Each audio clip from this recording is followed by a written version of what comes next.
Hello hi ನಮಸ್ಕಾರ, welcome to food media traveller. ನಾನು ಶರತ್ ಕುಮಾರ್. ಸ್ನೇಹಿತರೆ, ಇತ್ತೀಚಿನ ದಿನಗಳಲ್ಲಿ ಹವಾಮಾನದ ಬದಲಾವಣೆಯಿಂದಾಗಿ ಹೆಚ್ಚಾಗಿ ಕೆಮ್ಮು, ಶೀತ, ಜ್ವರ, ನೆಗಡಿ ಅಂತ ಸಮಸ್ಯೆ ಆಗ್ತಿದೆ. ಅದರಲ್ಲಿಯೂ ತುಂಬ ಕಷ್ಟ ಕೊಡುವಂಥದ್ದು ಕಫ.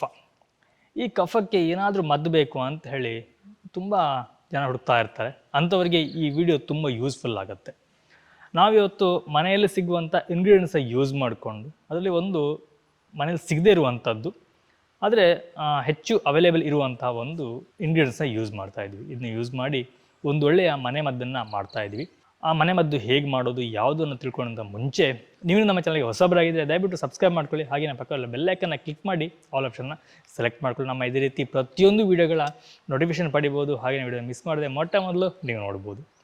ಸ್ನೇಹಿತರೆ, ನಾವಿವತ್ತು ಮಾಡ್ಲಿಕ್ಕೆ ಹೊರಟಿರುವಂಥ ಮನೆ ಮದ್ದು ಒಂದು 4-5 ಬಗೆಯ ಇಂಗ್ರೀಡಿಯೆಂಟ್ಸ್ ಉಪಯೋಗ ಮಾಡಿಕೊಂಡು ಒಂದು ಔಷಧಿಯನ್ನು ಮಾಡೋಣ. ಈ ಮದ್ದು ಮಾಡಲಿಕ್ಕೆ ಏನೆಲ್ಲ ಬೇಕಾಗುತ್ತೆ, ಬನ್ನಿ ನಾವು ಕಿಚನಿಗೆ ಹೋಗಿ ಏನೇನು ಬೇಕಾಗುತ್ತೆ, ಯಾವ ರೀತಿ ಮಾಡೋದು ಅನ್ನೋದನ್ನ ತಿಳ್ಕೊಂಡು ಬರೋಣ. ಸ್ನೇಹಿತರೆ, ನಾವೀಗ ಈ ಮದ್ದು ಮಾಡಲಿಕ್ಕೆ ನಮಗೆ ಮೈನಾಗಿ ಬೇಕಾಗಿರುವಂಥದ್ದು ವೀಳ್ಯದೆಲೆ, ಶುಂಠಿ, ಬೆಳ್ಳುಳ್ಳಿ, ಹಾಗೆ ಒಂದಿಷ್ಟು ಕಾಳುಮೆಣಸು. ಸ್ನೇಹಿತರೆ, ನಾವು ಇದನ್ನ ಜಜ್ಕೊಳ್ಳಿಕ್ಕೆ ಒಂದು ಕಲ್ಲನ್ನು ತಗೊಂಡಿದ್ದೇವೆ. ಒಂದು ವೇಳೆ ನಿಮ್ಮ ಹತ್ರ ಈ ರೀತಿ ಕಲ್ಲಿಲ್ಲ ಅಂತಂದರೆ ನಾವು ರೌಂಡ್ ಆಗಿರೋ ಕಲ್ಲನ್ನು ಸಹ ಯೂಸ್ ಮಾಡ್ಬೋದು, ಅಂದರೆ ಚಟ್ಟೆ ಆಗಿರೋಂಥ ಕಲ್ಲನ್ನು ಸಹ ಯೂಸ್ ಮಾಡ್ಬೋದು. ಈಗ ನಾವು ಈ ವೀಳ್ಯದೆಲೆ, ಶುಂಠಿ, ಹಾಗೆ ಬೆಳ್ಳುಳ್ಳಿ, ಹಾಗೆಯೇ ಕಾಳುಮೆಣಸು ಇದನ್ನಿಷ್ಟನ್ನು ಒಂದು ಕಲ್ಲಿಗೆ ಹಾಕಿ ಇದನ್ನೀಗ ಜಜ್ಕೋಬೇಕು. ಇದು ಜಜ್ಜಿ ನಿಮಗೆ ತುಂಬ ಸಣ್ಣದಾಗಬೇಕೇನು ಅಂತೇನಿಲ್ಲ, ಸ್ವಲ್ಪ ಎಲ್ಲದ ರಸ ಬಿಟ್ಟು ಸ್ವಲ್ಪ ಎಲ್ಲ ಜಜ್ಜಿ ಆಗೋಷ್ಟು ಜಜ್ಕೊಂಡ್ರೆ ಸಾಕು.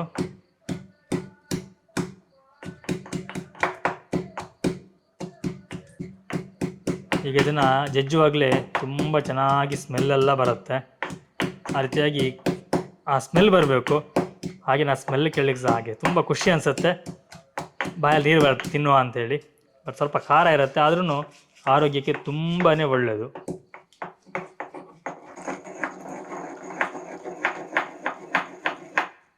ಈ ರೀತಿಯಾಗಿ ಔಷಧಿನ ಮಾಡಿ ನಾವು ತಿನ್ನೋದ್ರಿಂದ ನಾರ್ಮಲ್ ಶೀತ ಇರಲಿ, ಕೆಮ್ಮು, ಹಾಗೆ ತಲೆನೋವು, ಕಫ, ಸಾಮಾನ್ಯ ಜ್ವರಕ್ಕೂ ಸಹ ಇದಾಗತ್ತೆ. ಈ ರೀತಿಯ ಆರೋಗ್ಯ ಸಮಸ್ಯೆಗಳಿಗೆ ಒಂದು ಒಳ್ಳೆಯ ಔಷಧಿ ಇದು. ದಿವ್ಯ ಔಷಧಿ ಅಂತ ಹೇಳೋದು ತಪ್ಪಾಗಲ್ಲ. ಒಂದು ಮಾತಿದೆ, ಈ ವೀಳ್ಯದೆಲೆಯಲ್ಲಿ ಇರುವಷ್ಟು ಔಷಧಿಯ ಗುಣ ಬೇರೆ ಯಾವುದರಲ್ಲಿ ಇಲ್ಲ ಅಂತ ಹೇಳಿ.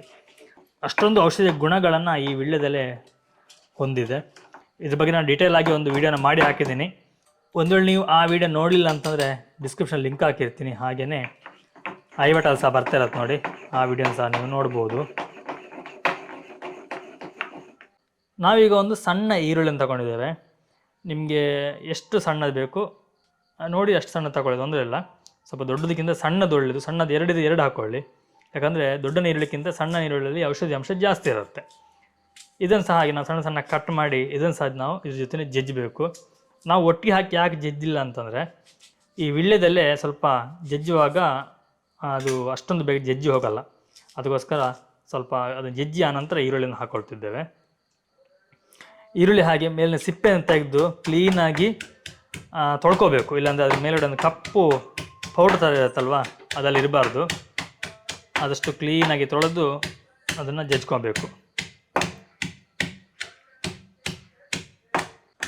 ಸ್ನೇಹಿತರೆ, ಹಾಗೆ ಇನ್ನೊಂದು, ದಯವಿಟ್ಟು ವಿಡಿಯೋನ ಸ್ಕಿಪ್ ಮಾಡಬೇಡಿ. ನಡುವಲ್ಲಿ ಕೆಲವೊಂದು ನಾವು ಇಂಗ್ರೀಡಿಯೆಂಟ್ಸನ್ನು ಆ್ಯಡ್ ಮಾಡ್ತಾ ಹೋಗ್ತೀವಿ. ನೀವು ಸ್ಕಿಪ್ ಮಾಡಿದ್ರೆ ನಿಮಗೆ ಸಂಪೂರ್ಣವಾದಂತಹ ಒಂದು ಔಷಧಿ ನಿಮ್ಗೆ ಗೊತ್ತಾಗಲ್ಲ. ಹಾಗಾಗಿ ಸ್ಕಿಪ್ ಮಾಡಲಿಕ್ಕೆ ಹೋಗಬೇಡಿ. ಇಲ್ಲ ಏನಾಗುತ್ತೆ, ಅರ್ಧ ವಿಡಿಯೋ ನೋಡುವಂಥದ್ದು, ಆನಂತರ ನಮಗೆ ಕಮೆಂಟಲ್ಲಿ ಕೇಳೋದು. ಪ್ರತಿಯೊಬ್ಬರಿಗೂ ಪ್ರತಿಯೊಂದನ್ನು ಕಮೆಂಟಲ್ಲಿ ತಿಳಿಸ್ಲಿಕ್ಕೆ ಕಷ್ಟ ಆಗುತ್ತೆ. ಹಾಗಾಗಿ ನಾವಿಲ್ಲಿ ತುಂಬ ಸವಿವರವಾಗಿ ಇದನ್ನ ಎಕ್ಸ್ಪ್ಲೇನ್ ಮಾಡ್ತಾ ಹೋಗ್ತೀವಿ. ಹಾಗಾಗಿ ಸ್ಕಿಪ್ ಮಾಡಬೇಡಿ. ಸ್ಕಿಪ್ ಮಾಡದೆ ಕಂಟಿನ್ಯೂ ಆಗಿ ವಿಡಿಯೋನ ನೋಡಿ. ಇವಾಗ ಸ್ವಲ್ಪ ರಸ ಬಿಡ್ತಾ ಉಂಟು. ಇನ್ನೊಂದು ಏನು ಸಮಸ್ಯೆ ಅಂತಂದರೆ ಕಣ್ಣು ತುಂಬ ಉರಿ ಬರುತ್ತೆ. ಹಾಗಾಗಿ ಆದಷ್ಟು ನಾವು ಫಸ್ಟು ಎಷ್ಟಾಗುತ್ತೋ ಅಷ್ಟು ಸಣ್ಣ ಮಾಡಿ ಆ ನಂತರ ಈರುಳ್ಳಿನ ಆ್ಯಡ್ ಮಾಡಿರುವಂಥದ್ದು. ನೋಡಿ ಸ್ನೇಹಿತರೆ, ಎಷ್ಟು ಸಣ್ಣ ಆಗುತ್ತೋ ಅಷ್ಟು ಸಣ್ಣ ಮಾಡ್ಕೊಳ್ಳಿ. ಈಗ ನಮಗೆ ಸಾಧ್ಯ ಆದಷ್ಟು ಸಣ್ಣವನ್ನು ಮಾಡ್ಕೊಂಡಿದ್ದೀವಿ. ನಮಗೆ ರಸ ಬರುವಷ್ಟು ಸಣ್ಣ ಇದ್ದರೆ ಸಾಕು. ನೋಡಿ, ಈಗ ನಾವು ಈ ರೀತಿಯ ಒಂದು ಸಣ್ಣ ಅರಪೆ ಮುಖಾಂತರ ಇದನ್ನೀಗ ನಾವು ಫಿಲ್ಟ್ರ್ ಮಾಡ್ಕೊಳ್ತಿದ್ದೇವೆ. ನಾವು ಕೈಯಲ್ಲಿ ಹಿಂಡ್ಬೋದು, ಬಟ್ ನಿಮಗೆ ಅದರ ಸಿಪ್ಪೆಲ್ಲ ಬೀಳುತ್ತೆ, ಅಂದರೆ ಅದು ನಮಗೆ ಅದರದ್ದು ವೇಸ್ಟ್ ಇದೆ, ಅದು ಬೀಳಬಾರ್ದು. ರಸವನ್ನು ಈ ರೀತಿ ತಗೋಬೇಕು ನಾವು. ಇದು ನಿಮಗೆ ಆಮೇಲೆ ಹೇಳ್ತೀನಿ ನಾನು ಎಷ್ಟು ಪ್ರಮಾಣದಲ್ಲಿ ಇದನ್ನು ತಗೋಬೇಕು ಅಂತೇಳಿ. ಮಕ್ಕಳಿಗೆ ಬೇರೆ ಪ್ರಮಾಣ ಇದೆ, ದೊಡ್ಡವರಿಗೆ ಬೇರೆ ಪ್ರಮಾಣ ಇದೆ. ಆದರೆ ಈ ಸ್ಮೆಲ್ ಕೇಳುವಾಗಲೇ ತಿನ್ನಬೇಕು ಅಥವಾ ಇದನ್ನು ಕುಡಿಬೇಕು ಅಂತ ಅನಿಸುತ್ತೆ. ಅದು ಕುಡ್ದಾದ ನಂತರ ಇನ್ನೊಮ್ಮೆ ಬೇಡ ಅಂತ ಅನಿಸುತ್ತೆ, ಅಷ್ಟೊಂದು ಖಾರ ಇರುತ್ತೆ. ಆದರೆ ಎಂಥದ್ದೇ ಕಫ ಇರಲಿ ಕಿತ್ತು ಹೊರಗಾಕಿಬಿಡುತ್ತೆ, ಅಷ್ಟು ಪವರ್ಫುಲ್ ಆದಂಥ ಒಂದು ಔಷಧಿ.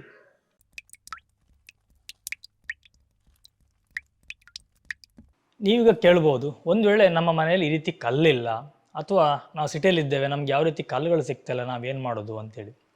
ನೀವು ಸಿಂಪಲ್ಲಾಗಿ ಮನೆಯಲ್ಲಿರುವಂತಹ ಮಿಕ್ಸಿನ ತಗೊಂಡು, ಸಣ್ಣ ಜಾರಿ ಬರುತ್ತೆ ಮಿಕ್ಸಿದು, ನಾವು ಚಟ್ನಿ ಮಾಡ್ತೀವಲ್ಲ ಆ ಜಾರಿಯಲ್ಲಿ ನೀವು ಮಾಡ್ಕೋಬೋದು. ಬಟ್ ನಿಮ್ಗೆ ಸ್ವಲ್ಪ ಕಡಿಮೆ ಕ್ವಾಂಟಿಟಿ ಇದ್ದರೆ ಸ್ವಲ್ಪ ಅದು ಸಣ್ಣ ಸ್ವಲ್ಪ ನಿಮ್ಗೆ ಕಷ್ಟ ಆಗ್ಬೋದು. ಅದರಿಂದ ನೀವು ಕಲ್ಲು ಜಜ್ಜಿದು ಬೆಸ್ಟು. ಈಗ ಹೇಗೂ ಮಾರ್ಕೆಟಲ್ಲಿ ಸಿಗುತ್ತೆ ಈ ಸಣ್ಣದಾಗಿ ಒಂದು ಕುಟ್ಟೋ ಕಲ್ಲು ಸಹ, ಅದನ್ನ ತಗೊಂಡು ಅದರಲ್ಲಿ ಈ ರೀತಿಯ ಔಷಧಿಗಳನ್ನ ಮಾಡಿದ್ರೆ ತುಂಬ ಒಳ್ಳೆಯದು. ಒಂದು ತೆಗೆದಿಟ್ಕೊಂಡಿರಿ, ನಿಮ್ಗೆ ಈ ಔಷಧಿ ಅಂತಲ್ಲ ಬೇರೆ ನಿಮ್ಮ ಅಡುಗೆ ಕೆಲಸಗಳಿಗೂ ಯೂಸ್ ಬರುತ್ತೆ, ಹಾಗೆಯೇ ಇದಕ್ಕೂ ಸಹ ಒಂದು ಯೂಸ್ ಆಗುತ್ತೆ. ಈಗ ನಮ್ಮ ಫೈನಲ್ ಆಗಿ ಈ ಔಷಧಿ ರೆಡಿ ಆಯಿತು. ಆದರೆ ಇನ್ನೂ ಒಂದು ಇಂಗ್ರೀಡಿಯೆಂಟ್ಸ್ ಇದಕ್ಕೆ ಹಾಕಲಿಕ್ಕಿದೆ. ನಾವು 1 ಕಾಳಷ್ಟು ಕಲ್ಲುಪ್ಪನ್ನು ಇದಕ್ಕೆ ಹಾಕೋಬೇಕು. ನಾವು ಕುಡಿಯೋ ಸಮಯದಲ್ಲಿ ಕಲ್ಲುಪ್ಪನ್ನು ಹಾಕಿ ಚೆನ್ನಾಗಿ ಮಿಕ್ಸ್ ಮಾಡಿ ಆನಂತರ ನಾವು ಇದನ್ನು ಕುಡಿಬಹುದು. ನಾನು ನಿಮಗೆ ಆವಾಗಲೇ ಹೇಳಿದೆ ಇದೊಂದು ಪ್ರಮಾಣದಲ್ಲಿ ಕುಡಿಬೇಕು ಅಂಥೇಳಿ. ಒಂದು ವೇಳೆ ಸಣ್ಣ ಮಗು ಅಂದರೆ 1 ವರ್ಷದ ನಂತರದ ಮಗು ಆದರೆ 1/4 ಚಮಚದಷ್ಟು ನೋಡಿ, ಒಂದಿಷ್ಟೇ ಸಾಕು, ಇಷ್ಟನ್ನು ಕುಡಿಸಿದ್ರೆ ಸಾಕಾಗುತ್ತೆ. ಒಂದು ವೇಳೆ ಮಗು 5-6 ವರ್ಷದ ಮೇಲೆ ಇದ್ದರೆ ಸುಮಾರು ಅರ್ಧ ಸ್ಪೂನಷ್ಟು ನೋಡಿ, ಅರ್ಧ ಸ್ಪೂನಷ್ಟು ಕುಡಿಸಬೇಕು. ಇನ್ನು ಸ್ವಲ್ಪ ದೊಡ್ಡ ಮಕ್ಕಳು ಅಂತಂದರೆ 1 ಚಮಚ ಕುಡಿಸ್ಬೋದು. ದೊಡ್ಡವರಾದರೆ ನೀವು ಈ ರೀತಿ ಚಮಚದಲ್ಲಿ 2 ಚಮಚದಷ್ಟು ಕುಡಿಬೇಕಾಗತ್ತೆ. ನಾವು ಹೇಳಿದ ಪ್ರಮಾಣದಲ್ಲಿ ಕುಡಿದ್ರೆ ನೋಡಿ, ಆಲ್ಮೋಸ್ಟ್ ಇದು ಅಷ್ಟೇ ಇದೆ, 2 ಚಮಚದಷ್ಟೇ ಇದೆ. ಈ ಪ್ರಮಾಣದಲ್ಲಿ ಕುಡಿದ್ರೆ ನಮಗೆ ಆರೋಗ್ಯಕ್ಕೆ ತುಂಬಾ ಒಳ್ಳೆಯದು. ಹೆಚ್ಚಾಗಿ ಕುಡಿದ್ರೆ ಏನಾಗುತ್ತೆ ಅನ್ನೋ ಒಂದು ಕ್ವಶನ್ ಬರ್ಬೋದು. ಖಾಲಿ ಹೊಟ್ಟೆಗೆ ಕುಡಿಬೋದು, ಆದರೆ ನಮಗೆ ಕುಡಿದ ನಂತರ ಉಂಟಲ್ಲ ಒಂಥರ ಏನಂತಾರೆ ಸಂಕಟ, ಒಂಥರ ಸಂಕಟ ಆಗ್ತದೆ. ಅದಕ್ಕೆ ವಾಮಿಟ್ ಬಂದಾಗ ಎಲ್ಲ ಆಗ್ತದೆ, ಈ ರೀತಿ ಅಂತ ಹೇಳಲಿಕ್ಕೆ ಆಗೋದಿಲ್ಲ. ಹಾಗೆ ಆಗ್ತದೆ. ಯಾಕಂದರೆ ಇದು ನಾವು ಆಲ್ರೆಡಿ 4 ಸಲ ಟೆಸ್ಟ್ ಮಾಡಿ ವಿಡಿಯೋ ಮಾಡ್ತಾ ಇರೋದು. ನಾವು ಫಸ್ಟಿಗೆ ನನಗೆ ಹಾಗೆ ಗೊತ್ತು, ನನಗೆ ತುಂಬ ಕೆಮ್ಮು ಇತ್ತು, ನಾನೊಂದು 2 ಸಲ ಮಾಡಿ ಕುಡಿದೆ, 100% ಕ್ಲಿಯರ್ ಆಗಿದೆ. ಈಗ ಕಫನಾಗಿ ಎಲ್ಲ ಕ್ಲಿಯರ್ ಆಗಿದೆ. ಅದಕ್ಕೋಸ್ಕರ ನಿಮಗೂ ಗೊತ್ತಾಗಲಿ ತೋರಿಸೋಣ ಅಂತ ವಿಡಿಯೋ ಮಾಡಿದ್ದು. ನೀವು ಊಟ ಆದ ನಂತರನೇ ತಗೊಳ್ಳಿ, ಯಾಕಂದರೆ ಊಟಕ್ಕಿಂತ ಮೊದಲು ತಗೊಂಡ್ರೆ ನಿಮಗೆ ಒಂಥರ ವಾಮಿಟ್ ಬಂದಾಗೆ ಆಗಿ ಹೊಟ್ಟೆಲ್ಲೇನೋ ತೋರಿಸ್ದಾಗೆ ಆಗ್ತದೆ. ಊಟ ಆದಮೇಲೆ ತಗೊಳ್ಳಿ, ಏನು ತೊಂದರೆ ಇಲ್ಲ. ನನ್ನ ಮಗಳಿಗೆ ಈಗ 1 ವರ್ಷ 3 ತಿಂಗಳಾಯಿತು. ನಾನು ಒಂದು 1/4 ಸ್ಪೂನು ಸಣ್ಣ ಒಂದು ಸ್ಪೂನಲ್ಲಿ 2-3 ಡ್ರಾಪ್ಸ್ ಅಷ್ಟು, ಅದು 1/4 ಸ್ಪೂನ್ ಆಗ್ತದೆ ಅಷ್ಟು ಕುಡಿಸಿದ್ದೆ. ಯಾಕಂದರೆ ಕಫ ಉಂಟು ಅಂತ ಕೊಟ್ಟಿದ್ದೆ. ಇಷ್ಟೇ ಇದ್ದರೆ ಮಾತ್ರ ಕೊಡಿ, ಯಾಕಂದರೆ ಮಕ್ಕಳಿಗೆ ನೀವು ಖಾರ ಕೊಟ್ಟಿಲ್ಲದಿದ್ದರೆ ಒಮ್ಮೆಲೆ ಕೊಟ್ಟರೆ ಮಕ್ಕಳಿಗೆ ಏನಾದರೂ ಆಗ್ಬೋದು ಹೆಚ್ಚು ಕಮ್ಮಿ. ಹಾಗೆ ಚಿಕ್ಕ ಮಕ್ಕಳಿಗೆ ಕೊಡೋದೇ ಬೇಡ. ಇಷ್ಟೇ ಇದ್ದರೆ ಏನಾದರೂ ಕಫ ಇದ್ದರೆ ಮಾತ್ರ ನೋಡಿ ಕೊಡಿ. ಮತ್ತು ಇಲ್ಲ ನಿಮ್ಮ ಮನೇಲಿ ಯಾರು ದೊಡ್ಡವರಿದ್ದರೆ ಅವ್ರ ಹತ್ರ ಒಮ್ಮೆ ಕೇಳಿ ಕೊಡಿ. ಯಾಕಂದ್ರೆ ನಾವು ನಮ್ಮ ಮಕ್ಕಳಿಗೆ 9 ತಿಂಗಳಿಂದ ನಾವು ಖಾರ ಕೊಡಲಿಕ್ಕೆ ಸ್ಟಾರ್ಟ್ ಮಾಡಿದ್ವಿ, ಹಾಗಾಗಿ ಅವಳಿಗೆ ಅಡ್ಜಸ್ಟ್ ಆಗಿದೆ ಈಗ. ಹಾಗಾಗಿ ಅದನ್ನು ಈ ಖಾರ ಅವಳಿಗೆ ಅಷ್ಟೊಂದು ಎಫೆಕ್ಟ್ ಅಂತ ಅನಿಸೋದಿಲ್ಲ. ಕೆಲವು ಮಕ್ಕಳಿಗೆ ಹೊಟ್ಟೆ ಉರಿ ಬಂದಾಗ ಆಗುವಂಥದ್ದು ಅಥವಾ ಅತಿಸಾರ ಅಂತಾರೆ, ಆ ರೀತಿಯಲ್ಲಿ ಆಗೋ ಸಾಧ್ಯತೆ ಇದೆ. ನೋಡಿ ಕೊಡಿ. ಮತ್ತು ದೊಡ್ಡವರಿಗೆ ಕುಡಿಸ್ಬೋದು, ಏನು ತೊಂದರೆ ಇಲ್ಲ. ಅಂದರೆ ನನ್ನ ಮಗ ಇದ್ದಾನೆ ಈಗ, ಅವನಿಗೊಂದು 7 ವರ್ಷ ಆಯಿತು, ಅವನು ಕುಡಿದಿದ್ದಾನೆ.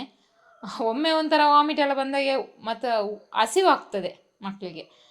ಅವನಿಗೂ ಸಹ ಕುಡಿಸಿದ್ದೆ, ಸ್ವಲ್ಪ ಹೊಟ್ಟೆಲ್ಲ ಒಂಥರ ಆಗಿ ಮತ್ತು ಹಸಿವಾಗಿತ್ತು, ತೊಂದರೆ ಇಲ್ಲ. ಮತ್ತು 100% ನಾನು ಹೇಳ್ತೇನೆ ಕೆಮ್ಮು ಕಡಿಮೆ ಆಗ್ತದೆ. ನಾವೀಗ ಮನೆಯಲ್ಲಿ 5 ಜನ ಇದ್ದೇವೆ. ನಾನು ನನ್ನ ಗಂಡ ಸೇಮ್, ಅಂದರೆ ಒಂದು 2-3 ವರ್ಷ ಡಿಫ್ರೆನ್ಸ್. ನಮ್ಮಿಬ್ರದ್ದು ಒಂದೇ ಏಜ್ ಗ್ರೂಪು. ಹಾಗೆ ನನ್ನ ಸಣ್ಣ ಮಗು ಅವನು ಇನ್ನೊಂದು ಸ್ವಲ್ಪ ದೊಡ್ಡವನು, ಮತ್ತು ನಮ್ಮ ಅಮ್ಮ. ನಾವು 4 ಏಜ್ ಗ್ರೂಪ್ನವರು ಸಹ ಕುಡಿದು ನಾವು 3 ಸಲ ನಾವು ಟ್ರೈ ಮಾಡಿದ್ದೇವೆ. 3 ಸಲ ನಮಗೆ ಬೆನಿಫಿಟ್ ಒಳ್ಳೆಯದೇ ಬಂದಿದೆ. ನಾನು 2 ಸಲ ಕುಡಿದಿದ್ದೀನಿ, ಯಾಕಂದರೆ ನನಗೆ 2ನೇ ಸಲ ಕುಡಿದಾಗ ನನಗೆ ಕೆಮ್ಮೆಲ್ಲ ಕ್ಲಿಯರ್ ಆಗಿದೆ. ಆದ್ದರಿಂದ ನಮ್ಮ ಅಮ್ಮ ಒಂದು 3 ಸಲ ಕುಡಿದಿದ್ದಾರೆ. ಇವತ್ತು ನಾನು ಅಮ್ಮನಿಗೋಸ್ಕರನೇ ಮಾಡಿದ್ದು.